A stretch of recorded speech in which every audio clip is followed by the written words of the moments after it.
ವೀಕ್ಷಕರೇ ಶುಭೋದಯ.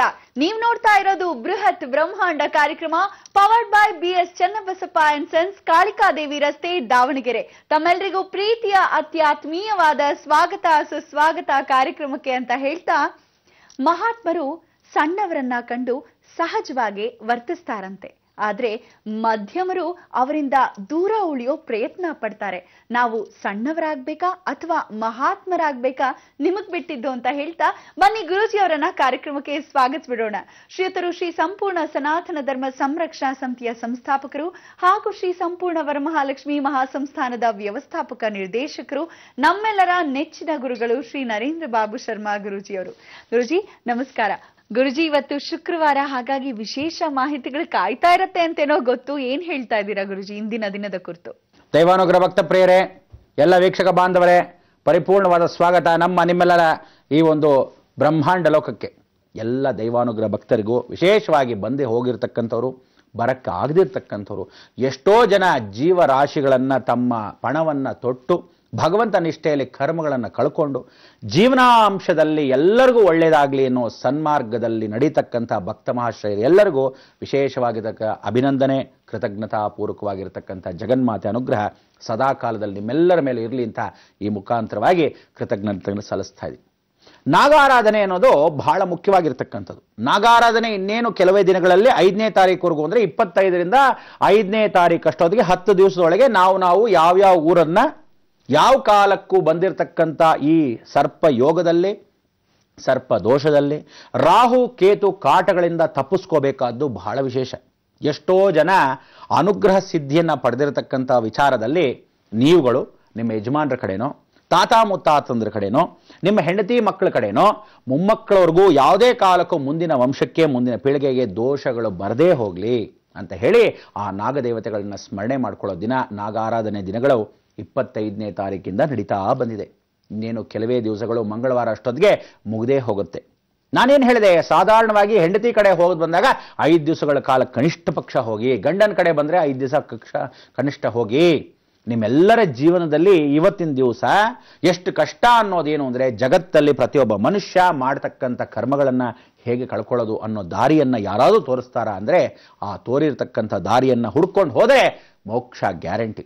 ಇಂಥ ಒಂದು ಮೋಕ್ಷಕ್ಕೆ ಲಭ್ಯವಾಗಿರೋಕ್ಕಂಥ ಆ ನಾಗದೇವತೆಗಳು ಯಾರ್ಯಾರ ಹುತ್ತಗಳನ್ನು ಮುರಿದಾಕಿದ್ದೀರ, ಯಾರ್ಯಾರ ನಿವಾಸಗಳನ್ನು ತಾನು ಹುತ್ತಗಳ ಮೇಲೇ ಮಾಡ್ಕೊಂಡಿದ್ದೀರ, ನದಿ ಕೆರೆ ತೀರದಲ್ಲಿ ಸಂಗಮವಾಗಿರ್ತಕ್ಕಂಥ ಹಾವುಗಳನ್ನು ನೋಡಿದಿರ, ಹಾವು ಮಕ್ಕಳನ್ನು ಸಾಯಿಸಿದಿರ, ವಂಶ ಪಾರಂಪರೆಗೆ ಹುತ್ತಗಳನ್ನು ಹೊಡೆದಾಕದಾಗ ಆ ಗರ್ಭಿಣಿಯಾಗಿರ್ತಕ್ಕಂಥ ಹಾವುಗಳನ್ನು ಯಾವ ಕಾಲಕ್ಕೂ ಕೊಲೆಗಳನ್ನು ಮಾಡಿರತಕ್ಕಂಥ ವಿಚಾರ, ಆ ವಂಶಗಳು ನಿಮಗೆ ಗೊತ್ತಿದ್ದೋ ಗೊತ್ತಿಲ್ಲದೇನೋ ಮಾಡಿರತಕ್ಕಂಥ ರಾಹು ದೋಷಗಳು, ಕೇತು ದೋಷಗಳು, ಗುರುದೋಷಗಳಿಂದ ತಪ್ಪಿಸ್ಕೊಳ್ಳೋಕ್ಕೆ ಏಕೈಕ ಮಾರ್ಗ ನಾಗಾರಾಧನೆ.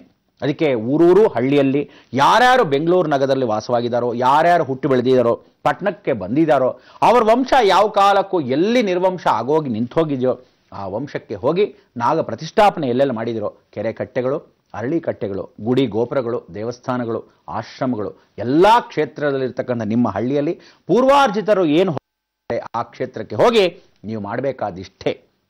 ಬೇಗ ಹೋಗ್ತಕ್ಕಂಥ ಅವಕಾಶ, ಅತಿ ಶೀಘ್ರದಲ್ಲಿ ಹೋಗ್ತಕ್ಕಂಥ ಅವಕಾಶ, ಎಲ್ಲವನ್ನು ಗೂಡಿಸಿ ಸಾರಿಸಿ ಸೆಗಣಿ ನೀರು ಹಾಕಿ ರಂಗೋಲಿಗಳನ್ನಿಟ್ಟು ಶುದ್ಧೀಕರಣ ಪಡಿಸಿ ಪ್ರಾರ್ಥನೆಯನ್ನು ಮಾಡಿ ನೀವು 2 ಲೀಟರ್ ಹಾಲು ಕನಿಷ್ಠ ಪಕ್ಷ ಆ ದೇವಸ್ಥಾನದಲ್ಲಿ ಇರತಕ್ಕಂಥ ನಾಗದೇವತೆಗಳನ್ನ ಸ್ಮರಣೆ ಮಾಡಿ, ನಮ್ಮ ವಂಶಸ್ಥರು ಇಲ್ಲಿ ಬಂದಿದ್ರು, ಭಾಳ ಸಂತೋಷ, ಆದರೆ ಆ ವಂಶಸ್ಥರು ನಿಂತು ಹೋಗಿರೋ ಪೂಜೆಗಳನ್ನ ನಾವು ಯಾಕೋ ಪರಿಪಾಲನೆ ಮಾಡಿಲ್ಲ, ಗೊತ್ತಿದ್ದೋ ಗೊತ್ತಿಲ್ಲದೇನೋ ಊರಿಗೆ ಬಂದು ಸೇರ್ಕೊಂಡ್ಬಿಟ್ಟಿದ್ದೀವಿ, ಆದರೂ ಸಹ ಹುಡ್ಕೊಂಡು ಬಂದು ಈ ಊರಿನಲ್ಲೇ ನಮಗೆ ನೆಲೆ ಇಲ್ಲದೇ ಇದ್ರೂ ಪರವಾಗಿಲ್ಲ, ಆ ಕ್ಷೇತ್ರದಲ್ಲಿ ಬಂದು ಭಗವಂತ ನಾವು ಮಾಡಿರೋ ತಪ್ಪಿಗೆ ಪ್ರಾಯಶ್ಚಿತ್ತವನ್ನು ಕೊಡು, ನಮಗೆ ಮುಂದಿನ ವಂಶಕ್ಕೆ, ಮುಂದಿನ ಪೀಳಿಗೆಗಳಿಗೆ ಈ ದೋಷಗಳು ಮುಂದುವರೆಸದೇ ಇದ್ದ ಹಾಗೆ ನಿಮ್ಮ ವಂಶದ ದೇವತೆಗಳ ಸಮೇತವಾಗಿ ಮುಂದಿನ ನಾಗ ವಂಶದ ಆ ಕುಲ ದೇವತೆಗಳು ಬಂದು ನಮ್ಮನ್ನು ಕಾಪಾಡಲಿ, ರಕ್ಷಣೆ ಮಾಡಲಿ ಅಂತ ಪ್ರಾರ್ಥನೆ ಮಾಡ್ಕೊಳ್ಳಿ.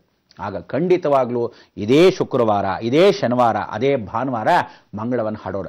ಸೋಮವಾರ ಗುರುವಾರದಲ್ಲಿ ಅನುಗ್ರಹವನ್ನು ಪಡೆಯತಕ್ಕಂಥದ್ದು, ಮಂಗಳವಾರದೊಳಗೆ ರಥೋತ್ಸವಗಳು, ನಾಗಾರಾಧನೆಗಳು, ಎಷ್ಟೋ ಜನ ಉತ್ಸವಗಳು, ತೆಪ್ಪೋತ್ಸವಗಳು, ಪಲ್ಲಕ್ಕಿಗಳನ್ನು ಎತ್ಕೊಂಡು ಹೋಗ್ತಾರೆ. ಅದಕ್ಕೆ ಕುಕ್ಕೆ ಸುಬ್ರಹ್ಮಣ್ಯಲ್ಲಿ ಕೂಡ ನಾಗಾರಾಧನೆ ನಡಿಬೇಕಾದ್ರೆ, ನಾಗರ ಹಾವುಗಳು ಬರಬೇಕಾದ್ರೆ ತಮ್ಮ ಪರೆಗಳನ್ನು, ನೂತನವಾಗಿರ್ತಕ್ಕಂಥ ಚರ್ಮಗಳನ್ನು, ಆ ಪರೆಗಳನ್ನು ತೆಗೆದು ತದನಂತರ ಅದಕ್ಕೆ ಸರ್ಪಯೋಗ ಅಂದರೆ ಎಷ್ಟು ವೇಗವಾಗಿ ಶಕ್ತಿ ಬರುತ್ತೆ ಅಂದರೆ ನಿಮ್ಮ ಮುಂದಿನ ವಂಶದ ಉಸಿರಾಟದ ತೊಂದರೆಗಳನ್ನು ಕೂಡ ಪರಿವರ್ತನೆ ಮಾಡುತ್ತೆ. ಎಷ್ಟೋ ಜನಕ್ಕೆ ಆಸ್ಮಾ ಇರುತ್ತೆ, ಎಷ್ಟೋ ಜನಕ್ಕೆ ಚರ್ಮ ವ್ಯಾಧಿ ಇರುತ್ತೆ, ಎಷ್ಟೋ ಜನಕ್ಕೆ ಕಣ್ಣುಗಳು ಹೊಟ್ಟೋಗಿರುತ್ತೆ, ಎಷ್ಟೋ ಜನಕ್ಕೆ ಮುನೀಶ್ವರ ಅಂತ ಜಡೆನಲ್ಲಿ ಗಂಟುಗಳನ್ನು ಕಟ್ತಾ ಇರುತ್ತೆ, ಎಷ್ಟೋ ಜನಕ್ಕೆ ಕಾಲ ಅಂಗಗಳಲ್ಲಿ ವಿಶೇಷವಾಗಿ ನೋವುಗಳು ಕಾಣಿಸ್ಕೊಳ್ಳುತ್ತೆ, ಎಷ್ಟೋ ಜನಕ್ಕೆ ತೊಡೆಯ ಭಾಗದಲ್ಲಿ ಮಚ್ಚೆಗಳಿರುತ್ತೆ. ಇದೆಲ್ಲ ಕಾರಣ ಯಾವುದು? ನಾಗಾರಾಧನೆ ಮಾಡದೇ ಇರತಕ್ಕಂಥದ್ದು, ನಾಗದೋಷಗಳು ಒಳಪಟ್ಟಿರ್ತಕ್ಕಂಥದ್ದು. ಪ್ರಕೃತಿಯ ಲಯ ಅಂದಂದು ಸಂಭವಿಸಿ 2012ರಿಂದ 2018 ವಿಶೇಷವಾಗಿರ್ತಕ್ಕಂಥ ಘರ್ಷಣೆಯ ಮುಖಾಂತರವಾಗಿ ಸಾಕಷ್ಟು ಜನ, ಲಕ್ಷಾಂತರ ಜನ ಹೋಗ್ತಕ್ಕಂಥ ಅವಕಾಶ. ಆದರೂ ಧರ್ಮದಲ್ಲಿ ಯಾರಿರ್ತಾರೋ, ನಿಷ್ಠೆಯಿಂದ ಯಾರಿರ್ತಾರೋ, ಕುತಂತ್ರದಿಂದ ದೂರವಾಗ್ತಾರೋ, ರಾಹುಕೇತುಗಳಿಂದ ತಪ್ಪಿಸ್ಕೊಂತಾರೋ, ಗುರು ಅನುಗ್ರಹಕ್ಕೆ ಪಾತ್ರವಾಗ್ತಾರೋ ಅವರೆಲ್ಲರಿಗೂ ಭಗವಂತ ನಿಷ್ಠೆ ಅನುಷ್ಠಾನಗಳು ನಡೆಯುತ್ತೆ. ಜಗನ್ಮಾತೆ ಕೃಪಾ ಕಟಾಕ್ಷ ಆಗೇ ಆಗುತ್ತೆ. ರೇಣುಕಾಚಾರ್ಯರ ಜಯಂತಿಯಲ್ಲಿ 5ನೇ ತಾರೀಕು ರಥೋತ್ಸವ, ಪಲ್ಲಕ್ಕಿ ಉತ್ಸವ, ವಿಶೇಷವಾಗಿ ಕಲಶಾರಾಧನೆ 4ನೇ ತಾರೀಕು ಸಾಯಂಕಾಲ. ಗಜಪೂಜೆಗಳ ಜೊತೆಗೆ ಪಂಚಪೀಠ ಆರಾಧನೆಯಲ್ಲಿ ಮೊದಲನೇ ಜಗದ್ಗುರುಗಳಾಗಿರ್ತಕ್ಕಂಥವರು ರಂಭಾಪುರಿ ಪೀಠದಲ್ಲಿ ವಿಶೇಷವಾಗಿರ್ತಕ್ಕಂಥ ಮೊದಲನೇ ಸ್ಥಾನ ಭೂತತ್ವ ಅಂತ ಕರಿತೀವಿ. ಈ ಭೂತತ್ವದಲ್ಲಿ ವೀರಭದ್ರಸ್ವಾಮಿ ಆರಾಧನೆ ದೇವತು, ಆ ಕ್ಷೇತ್ರದ ಅಧಿಪಾಲಕ ಆಗಿರ್ತಕ್ಕಂಥವರು ಗ್ರಾಮದೇವತೆ ಆಗಿರೋ ಚೌಡೇಶ್ವರಿಯು ಶಕ್ತಿಯುತವಾಗಿರ್ತಕ್ಕಂಥ ಕ್ಷೇತ್ರ ಮಹಿಮೆ. ಇಂಥ ರಂಭಾಪುರಿ ಬಾಳೆಹೊನ್ನೂರು ಶಾಖಾ ಅಂತಕ್ಕಂಥ ವಿಚಾರದಲ್ಲಿ ಅಂಥ ಜಗದ್ಗುರುಗಳ 108 ಅಲ್ಲ 1008ನೇ ಜಗದ್ಗುರುಗಳು, 12,000 ಮಠಗಳಲ್ಲಿ ವಿಶೇಷವಾಗಿ ಅನುಗ್ರಹಗಳು ತಾವೆಲ್ಲ ಪಡಿಬೇಕು. ಅದರ ಆಸಕ್ತಿಗಳು ಇನ್ನಷ್ಟು ತಿಳ್ಕೋಬೇಕು ಅಂದರೆ ಏನು ಮಾಡಬೇಕು? ಕಾಯ್ತಾ ಇರಬೇಕು. ಈಗ ಬಂದು